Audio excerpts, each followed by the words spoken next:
স্বৈরাচারীরা তার পতনের সমস্ত ছিদ্র বন্ধ করে, কিন্তু একটা ছিদ্র বন্ধ করতে পারে না। মনের ভুলে সেই ছিদ্রটা থেকেই যায়, যে ছিদ্র দিয়ে আসলে তার পতনটা হবে। ক্ষমতায় গিয়ে মনে করে চিরকাল ক্ষমতায় থাকবো।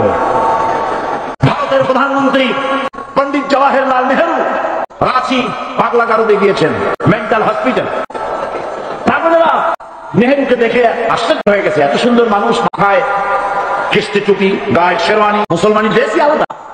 যদিও তিনি হিন্দু ছিলেন, করেছেন মুসলমানি ড্রেস। শেরওয়ানি কাদের পোশাক? কাদের পোশাক?